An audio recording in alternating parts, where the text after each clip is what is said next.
भाइयों और बहनों, आज का विषय ऐसा है कि जिससे हमें पता चलता है कि बाइबल के अनुसार प्रभु यीशु के साथ जो भी घटनाएं घटी है वह पिता परमेश्वर की इच्छा के अनुसार और पहले से ही सुनिश्चित घटनाएं थी।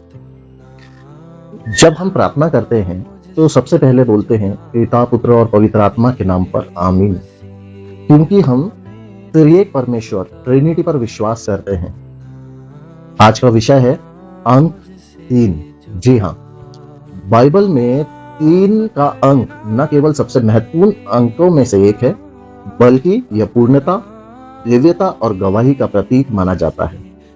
दुख भोग से लेकर ईस्टर तक की घटनाओं के बीच यह अंक बार बार उभर कर आता है। 3 का अंक एक विशेष घटनाओं में 3 का अंक इन विशेष घटनाओं में दिखाई देता है। जब दुख भोग और क्रूस की प्रक्रिया के समय 3 का अंक उनकी पीड़ा और अकेलेपन को दर्शाता है। यीशु ने गेत्सेमनी बाग में पकड़े जाने से पहले 3 बार प्रार्थना की। फिर हम देखते हैं यीशु की भविष्यवाणी के अनुसार पतरस ने मुर्गे के बांग देने से पहले 3 बार यीशु को जानने से इनकार किया।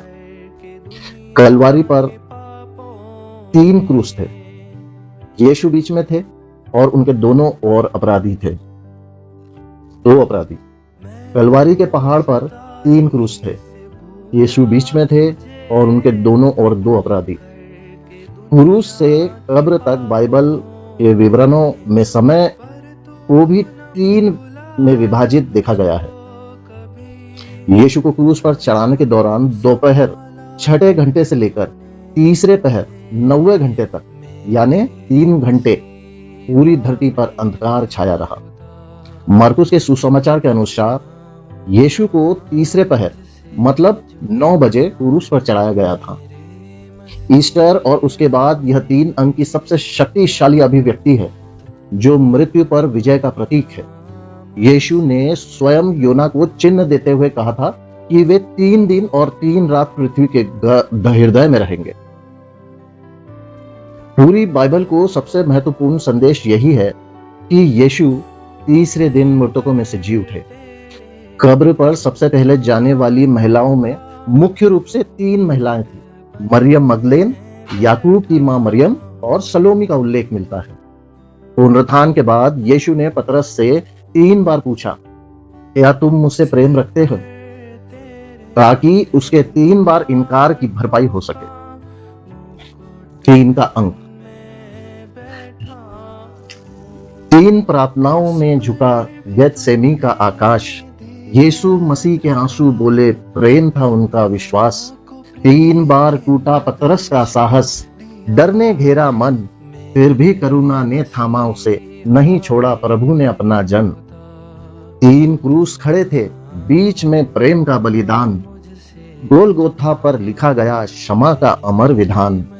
3 घंटों का अंधकार, धरती ने दर्द सहा, हर पीड़ा में छुपा था, उद्धार का गहरा संदेश रहा। 3 दिन की चुप्पी, कब्र में जीवन सोया था, और 3 दिन प्रभु ने मृत्यु को भी खोया था। 3 मरियम आई आशा की किरण लिए, खाली कब्र ने कहा प्रेम सदा जीवन है, हर युग में जिए।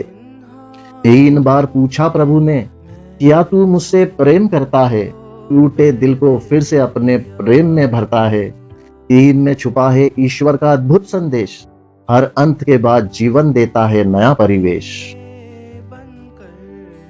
इन सभी बातों पर मैं सिर्फ यही कहना चाहता हूं कि बाइबल में 3 अंक का उपयोग यह सिद्ध करने के लिए किया गया था कि जो भी हुआ वह कोई दुर्घटना नहीं थी, बल्कि ईश्वर की एक निश्चित और पूर्ण योजना थी, और तीसरे दिन वह पवित्र शास्त्रों के अनुसार जी उठा।